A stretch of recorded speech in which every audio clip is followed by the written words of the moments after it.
입니다. 우리는 어린아이는 아니지만 오늘만은 마음은 어린이어서 우리와 같은 마음이 어린 우리 모두를 부르시고 복으로 주시고 사랑으로 품어 안아주시는 주님의 사랑 누리고 전하시는 모든 성도님들 되셨으면 좋겠습니다. 은혜로운 찬양 감사드립니다. 오늘 예배하는 모든 성도님들에게 하나님의 은혜가 함께 하시기를 빕니다. 우리 옆 사람과 함께 이렇게 인사하겠습니다. 믿음의 가정을 세우는 성도가 됩시다. 믿음의 가정을 세우는 성도가 됐으면 좋겠습니다. 5월은 가정의 달이지요. 오늘은 어린이주일이고 다음 주는 어버이주일이고 그 다음 주는 또 청년주일이고 그 다음 마지막 주는 온가족 주일입니다. 매 주일마다 하나님께서 가정을 통해 주시는 은혜를 한 달 동안 계속해서 돌아보게 됩니다. 우리 인생에서 가장 중요한 공간 중에 한 공간은 가정이죠. 그래서 가정이 평안해야 합니다. 고된 일과를 마치고 집으로 돌아왔을 때에, 그리고 또한 오랫동안 여행을 갔다가 집으로 돌아왔을 때에 우리 자주 하는 말이 있죠. 야, 집이 제일 좋다. 집이 제일 좋아야 하는 거죠. 모름집이 집이 평안해야 사는 것이 평안할 수 있습니다. 어떻게 하면 우리 집이 평안할 수 있을까요? 무엇보다 믿음의 가정이 돼야 되는 거죠. 믿음 안에서 서로를 사랑하고 배려하고 섬기는 가정 만들어갈 때 집이 제일 좋다, 그렇게 고백할 수 있는 겁니다. 감사한 것은 믿음의 가정을 세우기 위해서 우리 교회로 오시는 젊은 가정들이 점점 늘어나고 있다는 겁니다. 그래서 이번 5월 한 달 동안은 믿음의 가정을 세우기 위해서 특별한 행사를 준비했습니다. 2024 한영교회 온가족 가정예배요. 이제 나가실 때 한 부씩 받아가실 텐데 5월 한 달 동안 우리 가정예배 드리는 가정으로 세워가도록 하는 거죠. 오늘 교회학교에서도 동시에 이것이 배부가 됩니다. 매일 가정예배 드리는 건 아니고요. 한 주에 한 번, 5월 한 달 동안 딱 4번 동안 드리게 됩니다. 부담이 좀 줄으셨죠? 이번 기회를 통해서 예배드리는 믿음의 가정 세워가시는 성도님들 되셨으면 좋겠습니다. 나가실 때 꼭 한 부씩 받아가세요. 말만 듣지 마시고 그냥 나가실 때 잊지 마시고 한 부씩 받아가셔야 합니다. 가지고 가셔서 살펴보시면 아시겠지만 이 책자 한 권하고 스마트폰만 가지면 부담 없이 누구나 가정예배 드릴 수 있도록 그렇게 만들어 놓았습니다. 꼭 동참해 주셨으면 좋겠습니다. 이번 온가족 가정예배 주제는 내 마음 그리스도의 집입니다. 토머스 멍어의 내 마음 그리스도의 집 어린이 버전을 가지고 우리 함께 가정예배 드릴 수 있도록 만들어 놓았는데요. 동화책을 가지고 우리 교회학교 어린이가 그 동화책을 읽는 것을 유튜브에 올려놔서 그 동화책 이야기를 함께 볼 수 있도록 했고, 성경 말씀 함께 읽고 함께 묵상하고 함께 기도할 수 있도록 준비해 놓았습니다. 그리고 가정예배 드린 다음에 인증사진 찍어가지고 구역장이나 교회로 보내주시면 액자로 만들어서 전시도 하려고 하고요. 또 선물로도 드리려고 합니다. 몇 번 드린다고요? 4번이요. 일주일에 한 번, 딱 4번만 드리면 됩니다. 오늘 집에 가셔서 가족들하고 상의하셔서 시간과 장소 정하셔서 일주일에 딱 한 번이니까 함께 예배하셨으면 좋겠습니다. 그렇게 말씀드리면 나는 혼자 사는데 나는 누구랑 예배드리나 서운해 하시는 분 계시죠? 제가 통계를 보니까 우리나라 인구의 40%가 1인 가구라고 하더라고요. 그러니까 두 분 중 한 분은 혼자 사시는 겁니다. 그래서 혼자 사시는 분도 예배 드릴 수 있습니다. 가족 예배가 아니라 가정 예배예요. 혼자 사는 1인 가정은 혼자서 예배 드릴 수 있도록 만들어 놓았습니다. 그래서 펼쳐보시면 그날 첫 번째 과에 맨 위쪽 오른편 상단에 보시면 QR코드로 찍는 것이 있어요. 1인 가정 예배 영상. 이것을 딱 찍으시면 동영상으로 넘어가게 되는데요. 그 동영상에서 특별 게스트가 나와서 함께 예배 드려줍니다. 특별 게스트는 접니다. 저랑 같이 예배 드리시면 돼요. 그리고 5월 마지막 주일은 이제 온가족 주일로 드리게 되는데, 온가족 주일은 말 그대로 온 가족이 함께 와서 예배 드리는 것입니다. 이곳 본당에서 교회 학교도 그날은 안 할 거고요. 성가대도 안 하고 찬양대도 안 하고 식당도 안 할 겁니다. 교회학교 그리고 부서 행사도 없고요. 그냥 온전히 예배만 1, 2, 3부 예배만 드리려고 하고 있고요. 1, 2, 3부 예배 공이 온 가족 예배이니까 가족들과 상의하셔서 어떤 예배 참석하실지 결정하셔서 가족들과 함께 오시면 됩니다. 2대가 오셔도 좋고 3대가 오셔도 좋고 4대가 오셔도 좋고 다 함께 모여서 예배 드리고요. 예배 끝나고 나가셔서 가족끼리 식사하시기 바라요. 그리고 그날 오후에 찬양 예배는 없습니다. 다 들로 산으로 놀러 가셔도 좋고 한 집에 모여서 교제하셔도 좋고요. 그리고 나서 저녁에 이거 마지막 주 가지고 마지막 가정 예배를 드리시는 거죠. 그렇게 해주시면 좋겠습니다. 이게 처음 해보는데요. 믿음의 가정을 세우는 첫 단추에 우리 모두 동참해 주셔서 은혜와 감사가 넘치는 믿음의 가정으로 세워가시는 5월 한 달 맞이하셨으면 좋겠습니다. 오늘 5월 5일 이제 총회가 정한 어린이 주일이죠. 출산율이 급격하게 줄어들고 있는 이 시대에 어린이가 이 땅의 보배이고 교회의 미래라는 말이 너무나도 의미심장하게 다가옵니다. 일전에도 말씀드렸지만 우리 통합식 교단의 수도권의 한 노회에는 그 50% 정도의 교회가 교회학교가 없다고 합니다. 교회학교를 운영하고 싶지만 아이들이 없어서 교회학교가 점점 없어지는 추세라는 거죠. 그래서 교회를 가도 어린아이들이 친구가 없고 같이 놀 형 동생들이 없어서 아이들이 교회 가기가 싫어지는 겁니다. 그 안타까운 마음에 부모님이 그 작은 교회를 떠나서 교회학교가 있는 교회들로 찾아다니고 있는 그런 안타까운 현실 속에 있는 거죠. 교회학교 아이들이 건강한 믿음 안에서 자라갈 수 있도록 그래서 교회학교를 운영하고 있는 교회들이 예전보다 더 열심으로 최선을 다해야 합니다. 사명을 가지고요.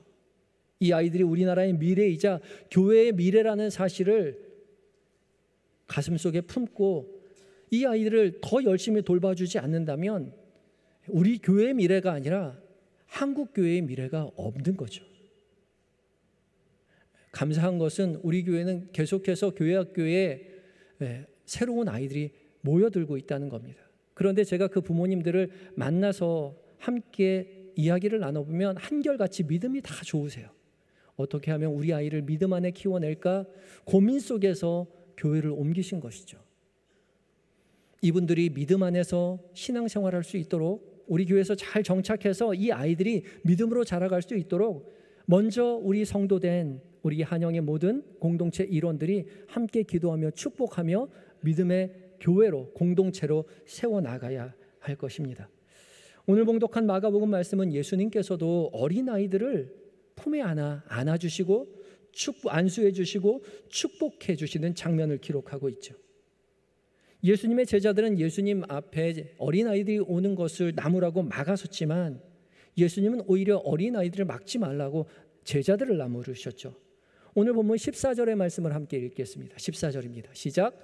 예수께서 보시고 노하시어 이르시되 어린 아이들이 내게 오는 것을 용납하고 금하지 말라. 하나님의 나라가 이런 자의 것이니라. 아멘. 예수님께서 보시고 어떻게 하셨다고요? 노하셨다고요. 그냥 노하셨다라고 번역해 놓았지만 헬라어상으로 단어로 보면 매우 노했다, 매우 화를 내셨다라는 그런 뜻입니다. 아니 제자들 입장에서 보면 그럴 수도 있죠. 어수선하고 부산하니까 애들은 가라고, 애들은 좀 멀리 가 있으라고, 오지 말라고 이야기할 수도 있지 않습니까? 뭘 그걸 가지고 그렇게 화를 내시나 그렇게 생각할 수도 있죠. 그런데 예수님께서는 그냥 화내신 것도 아니고 크게 화를 내시면서 어린아이들이 내게 오는 것을 결코 막지 말아라 말씀하시면서 설명하시기를 하나님의 나라가 이런 자들의 것이다 라고 말씀하십니다. 그러고는 어린아이들을 품에 안으시고 안수하시고 축복해 주셨죠.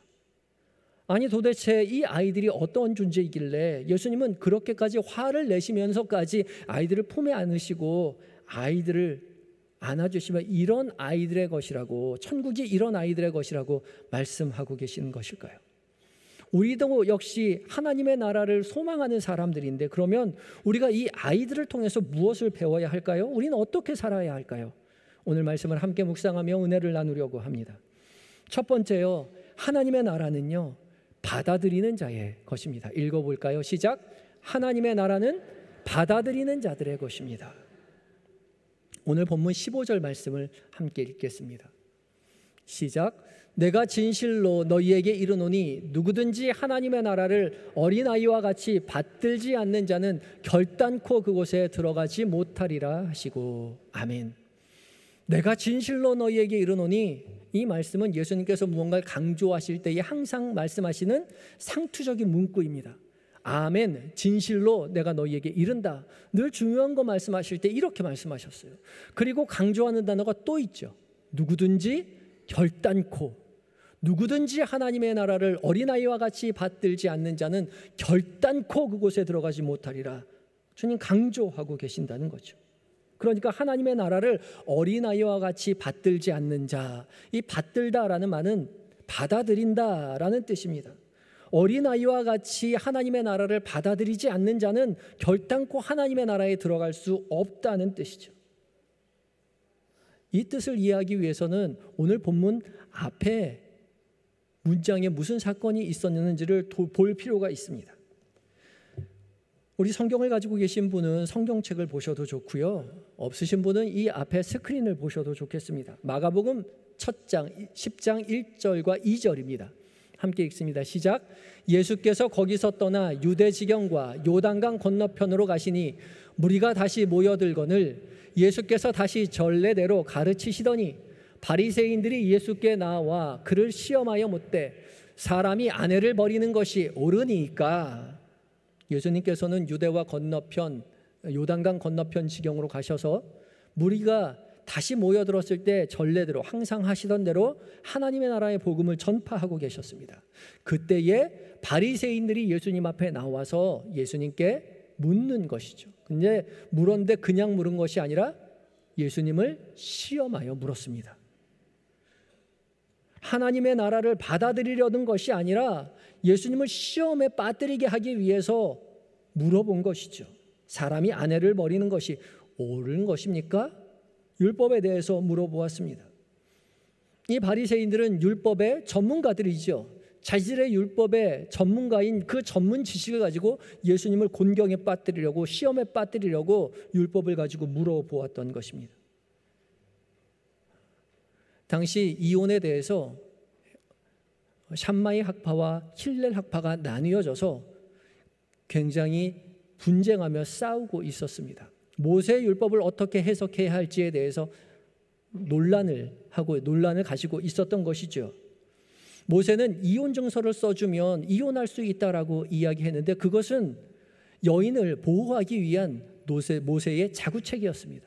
그런데 사람들은 이혼 증서를 써주기만 하면 누구든지 이혼할 수 있다라고 생각해서 무분별하게 이혼을 하고 있었던 것이죠. 그것에 대한 두 학파의 의견이 갈렸던 것입니다. 그런데 그것을 가지고 지금 예수님 앞에 나와서 묻고 있는 것이죠. 예수님은 어떻게 생각하십니까? 예수님을 시험에 빠뜨리려는 이 질문 앞에 예수님께서 이렇게 대답하시죠. 오늘 또 아프지 않겠다는 말이 어떠한 의미인지 그제서야 알 수 있습니다. 하나님의 나라를 받아들이기 전에는 하나님의 나라를 이해할 수 없어요. 그러나 하나님의 나라 안에 들어갔을 때 비로소 하나님의 나라의 풍성한 사랑과 은혜를 깨달을 수 있다는 거죠. 예수님께서는 그 풍성한 은혜와 사랑에 대해서 이 아이들에게 보여주고 계시는 거죠. 16절입니다. 함께 읽습니다. 시작. 그 어린아이들을 안고 그들 위에 안수하시고 축복하시니라. 아멘. 예수님께서는 어린아이들을 안아주시고 그들 위에 안수하시고 그들을 축복해 주셨습니다. 안수하셨다는 말이 복수로 되어 있습니다. 손이 복수로 되어 있어요. 그러니까 한 손으로 안수하신 것이 아니라 두 손으로 잡아 안수하신 것이고 미완료 형태로 되어 있기 때문에 오랫동안 지속해서 이들을 품어 안으셨다는 것을 알 수 있습니다. 예수님께서는 이 어린아이들을 품에 안고 축복해 주시면서 하나님 나라의 사랑과 은혜가 얼마나 풍성한지를 보여주시는 것이죠. 사랑하는 한영의 모든 성도 여러분, 우리도 어린아이들처럼 하나님의 나라가 우리 가운데 찾아올 때에 그저 받아들이시면 됩니다. 우리의 알량한 성경 지식을 가지고 그것을 재고 그것을 가지고 거부할 것이 아니라 그저 우리에게 찾아온, 이 자리 우리에게 찾아온 하나님의 나라를 그저 받아들이시기만 하면 풍성한 하나님의 은혜를 누릴 수 있게 된다는 것이죠. 이 천국의 비밀을 깨달으시는, 누리시는 한영의 모든 성도님들이 되시기를 예수 그리스도의 이름으로 축복합니다. 두 번째요, 하나님의 나라는 받아들인 사람, 하나님의 나라를 받아들인 사람은 하나님 앞에서 살아야 합니다. 함께 읽어볼까요? 시작.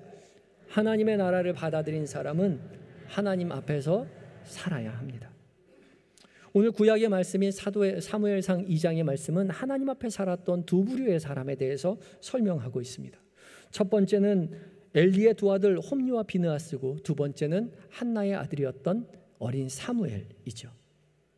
둘 다 하나님을 섬기는 성소 안에서 살고 있었지만 둘은 전혀 다른 삶을 살았죠. 엘리의 두 아들이었던 홈리와 비느하스는 제사장의 아들로 태어나서 평생을 성소 곁에서 살았지만 그의 행실이 좋지 못했습니다. 율법에 의하면 사람들이 제물을 가지고 와서 하나님 앞에 제물을 드릴 때에, 제사를 드릴 때에, 제사를 드리고 난 후에 제사장 몫을 따로 떼어 놓을 수 있었습니다. 그런데 이 홈리와 비느하스는 율법 규정과 상관없이 무차별적으로 제단의 제물을 제사장 몫이라고 해서 무조건 가져갔던 것이죠. 심지어 하나님 앞에 바쳐지기 전에 그 제물의 일부를 먼저 가져가기도 했습니다. 홈리와 비느하스의 이런 모습을 성경은 이렇게 한마디로 기록해 놓았습니다. 사무엘상 2장 12절입니다. 함께 읽습니다. 시작. 엘리의 아들들은 행실이 나빠 여호와를 알지 못하더라. 아멘. 엘리의 아들들은 행실이 나빠서 여호와를 알지 못했다고요. 아니요, 여호와를 잘 알고 있었죠. 성소에 살았는데요, 누구보다도 가까이 있었지만 알지 못했습니다. 여기서 알다라는 단어는 지식으로 아는 것이 아니라 경험을 통해서 관계를 맺으며 역동적으로 알아가는 것이 안다는 야다입니다. 하나님의 통치, 다스리심을 무시하고 살았던 것이지요. 어떻게 그럴 수 있을까요? 그렇게 생각하겠지만 그렇게 살 수 있죠. 거룩한 곳에서 살고 있지만 거룩한 것과는 상관없이 하나님 없는 것처럼 하나님 무시하며 살아갈 수 있음을 우리 너무나 잘 알고 있습니다. 이런 면에서 보면 목사인 제가 그런 사람 되기가 제일 쉽죠. 저는 성소에서 사는 사람이잖아요. 예배당에서 삽니다. 저희 집이 여기 7층에 있어요. 엘리베이터 타고 내려오면 되고요, 엘리베이터 타고 돌아가면 됩니다. 하루 종일 이 성전 밖을 나가지 않은, 이 건물 밖을 나가지 않을 때도 있고요, 어떤 날은, 어떤 주간은 일주일에 한두 번 정도밖에는 밖에 나가지 못할 때도 있어요. 그런데 그렇다고 제가 거룩한 삶을 살까요? 그렇지 않아요. 저의 일상이 여기이기 때문에 거룩함을 잊고 살 때가 더 많다는 거죠. 그래서 누구보다도 거룩하게 살기 위해서 제 스스로를 몸부림치는 것이죠. 신앙생활을 하면 할수록 알게 될 것입니다. 하나님을 알아가면 알아갈수록, 중직자가 되면 될수록 하나님을 지식적으로 알지, 하나님을 더욱 귀히 여기고 거룩하게 여기고 경외하며 하나님을 사랑하며 살아가지 않게 된다는 것이죠. 하나님 앞에서 하나님을 알면서 살지 않는다는 거예요. 그러나 반면에 사무엘은 전혀 다른 삶을 살고 있었죠. 사무엘은 제사장 직분도 아니었습니다. 사무엘은 에브라임 사람, 그러니까 평신도였습니다. 어릴 때 어머니 한나의 기도 속에서 그렇게 어머니의 소원으로 태어나서 젖되자마자 우리 성소에 들어와서 엘리 곁에서 함께 살았던 어린아이와 같은 아이예요. 사무엘은 어린아이였기에, 평신도였기에 하나님에 대해서 지식적으로 잘 알지 못했지만 오히려 하나님을 열심히 섬겼죠. 오늘 본문 18절과 21절 말씀을 함께 읽습니다. 시작. 사무엘은 어렸을 때에 세마포 에봇을 입고 여호와 앞에서 섬겼더라. 여호와께서 한나를 돌보시사 그로 하여금 임신하여 세 아들과 두 딸을 낳게 하셨고 아이 사무엘은 여호와 앞에서 자라니라. 아멘. 두 구절이 공이 여호와 앞에서 섬겼더라, 여호와 앞에서 자라니라, 그렇게 설명하고 있죠. 여호와 앞에서요. 여호와 앞에서라는 18절은 여호와의 면전에서, 얼굴 앞에서라는 뜻이고요, 21절의 여호와 앞에서는 여호와와 함께라는 뜻입니다. 여호와와 함께, 여호와의 면전 앞에서 자신 사무엘은 살아가고 있었던 거죠. 그는 세마포 에봇을 입고 있었습니다. 평신도였기 때문에 제사장이 입는 흰색 에봇을 입을 수 없었어요. 값싼 세마포 에봇을 입었지만 화려하지 않았지만 엘리후의 두 아들과 비교되는 경건한 삶을 성소 안에서 살고 있었던 거죠. 하나님 나라를 받아들인 자는 그의 삶의 자리가 어떠한 자리와 상관없이 나와 하나님이 함께 하신다는 사실을 기억하고 내가 하나님의 얼굴 앞에 있음을 기억하고 거룩하게 살아야 함을 주님 말씀하고 계시는 거죠. 어디에 사느냐가 중요한 것이 아니라 어떻게 사느냐가 중요한 것입니다. 주님이 우리에게 이 자리에 찾아오셔서 하나님의 나라를 우리에게 보여주셨을 때에 그대로 받아들인 하나님 나라의 백성은 우리의 삶의 모든 자리 가운데 함께 하시는 하나님, 그 하나님 앞에서 믿음의 길을 걸어가야 하는 것이죠. 가장 세속적인 곳이라 할지라도 가장 거룩한 삶을 살아내야 한다는 것입니다. 그때 비로소 하나님의 나라가 내 삶 가운데 완전히 임함을, 하나님의 통치를 인지하며 살아갈 때에 내가 살아가는 모든 곳에서 하나님 나를 붙잡아 주시고 안수하여 주시고 축복하여 주신다는 것을 믿음으로 고백하게 될 것입니다. 그것이 하나님 나라를 받아들이는 자요, 하나님 나라에 들어가는 자의 축복, 복인 것입니다. 우리의 교회, 우리의 가정, 우리의 일터, 우리가 살아가는 어느 곳이든 이미 함께 하시는 하나님으로 말미암아 하나님의 나라가 우리의 삶 가운데 임하였다는 사실을 기억하고 하나님 앞에서 하나님과 함께 살아감으로 말미암아 주께서 주시는 은혜로 하나님 안아주시고 안수해 주시고 축복해 주시는 은혜를 누리며 전하는 한영의 모든 성도님들이 되시기를 예수 그리스도의 이름으로 축복합니다. 다 같이 기도하시겠습니다. 우리를 구원하시기 위해서 우리를 찾아오신 우리 주님, 우리가 주께서 주시는 하나님의 나라를 바리새인처럼 시험하고 논증하며 거부하는 그런 어리석은 자가 되지 않도록 주님 우리를 불쌍히 여겨주시고 어린아이와 같이 하나님 나라를 받아들이고 주께서 주시는 그 풍성한 은혜와 사랑을 누리고 세상 가운데 그 살아계신 하나님을 증언하며 살아가는 은혜를 누리게 하여 주시옵소서. 예수님의 거룩하신 이름으로 기도드립니다. 아멘.